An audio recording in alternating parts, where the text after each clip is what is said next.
I've been using the Simucube passive throttle and active throttle for an extended period of time on my simulator, and in this video, you're gonna find out which one's right for you. If you're new to the channel, my name is Daniel Morad, and I'm a professional racing driver racing for Mercedes-AMG in GT3 and GT4 cars. And I'm gonna break this video down into 3 easy segments. The first one being the range of adjustability, the second one being the performance, and finally, the feel. In terms of adjustability, we'll start with the passive throttle, and the major difference between them is everything is mechanical on this pedal in terms of the adjustability. So the spring, the tension, the throw, which you can adjust with this orange notch right here in this ring. You can adjust everything mechanically, so you have to basically get under the rig yourself and dial everything in. All of these screws are super high quality on the pedal, and they're oddly satisfying to click up and down when you adjust them. But that's really it. It's a very simple pedal. It's so smooth, and that's the first thing I notice is how smooth the pedal actually is. I feel like this is something that's gonna last forever. Some other users have said it's pretty loud, but I never noticed when I'm driving with them, I don't notice that they're loud at all, especially if you have headphones on, you don't even hear it or feel it. Like I said, one of the smoothest, if not the smoothest pedals I have ever felt. It's incredible how well built this thing is. Now, talking about the active throttle, this thing is very beefy. A lot of the adjustments going to be in software. The only thing you really adjust mechanically is just the angle of the pedal face, and everything else is in software. So you can adjust the tension, the throw, just a lot larger range of adjustment in terms of getting it set up. That's really nice if you're going to change between cars often, or if you want to change the way the brake feels or throttle feels. In this situation, we're talking throttle. So yeah, you can adjust everything, and it's so easy just to click a few buttons, drag a few sliders, and get it dialed in. I find that I'm using the same throw, so I usually lean towards just keeping it, setting it, and forgetting it, but range of adjustment, a lot easier to fiddle with it and get it dialed in with the active throttle. Passive throttle, again, it's just gonna require a lot more mechanical work, and you'll have to get under your rig to make the adjustments.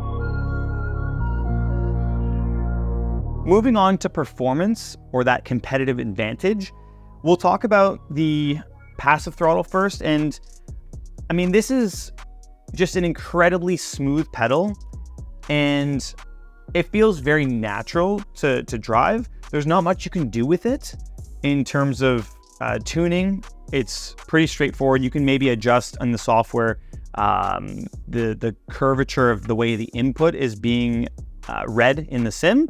But outside of that, I mean, I've pretty much run it on linear and almost run this right out of the box on the default settings. I love the way it's already tuned and dialed in. It felt very good, and there's not really a competitive advantage. It's just something that pairs beautifully with your active brake pedal if you are fortunate enough to have one on your rig.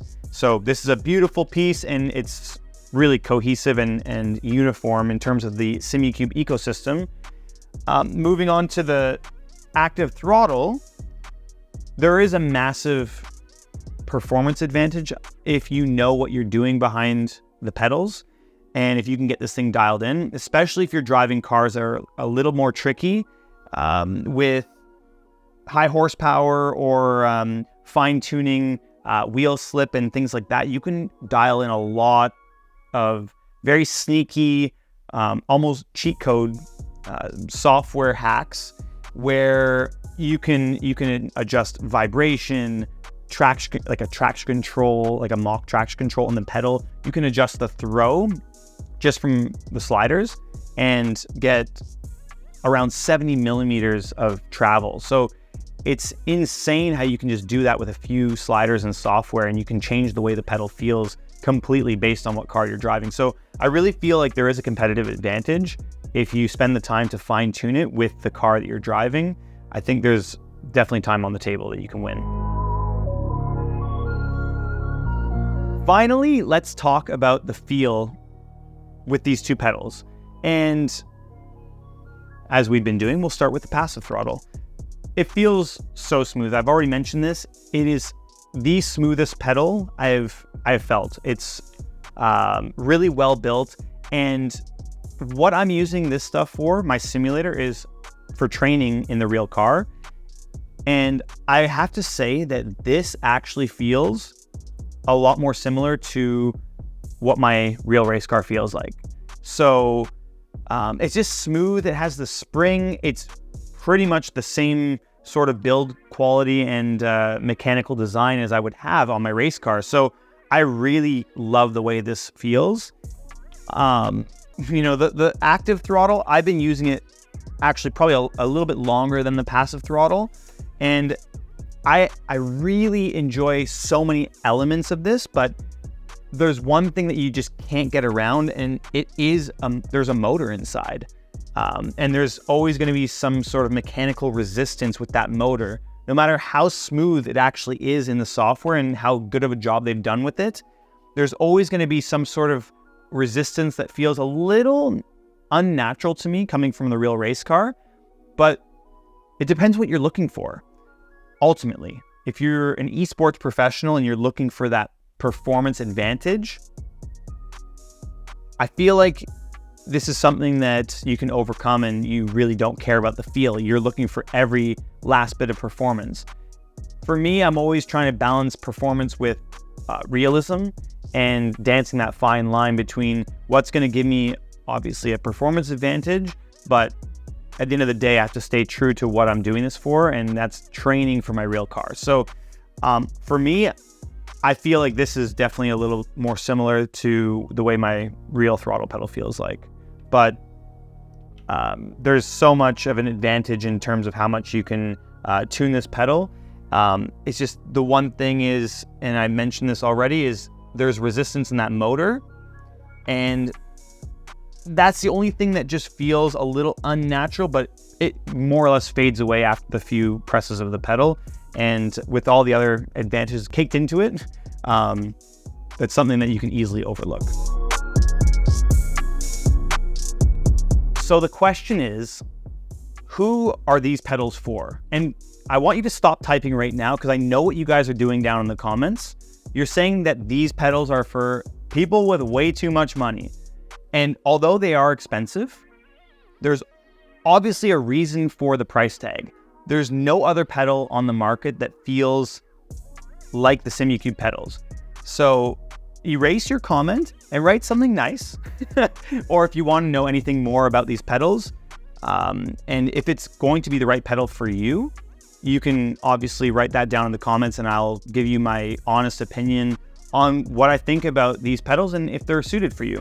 But I really think that the active pedal is going to be for somebody, in terms of throttle, is going to be for an esports professional or somebody who's really looking for that competitive advantage, doesn't care about the feel as much, the natural feel in terms of what it's like to be behind the pedals of a real race car.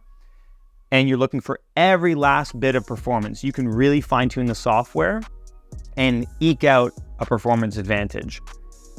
But for me, I'm going to have to go and I'm going to keep the passive throttle on my rig because of the one single fact that it feels one-to-one with my real race car. I love the mechanical feel of the pedal.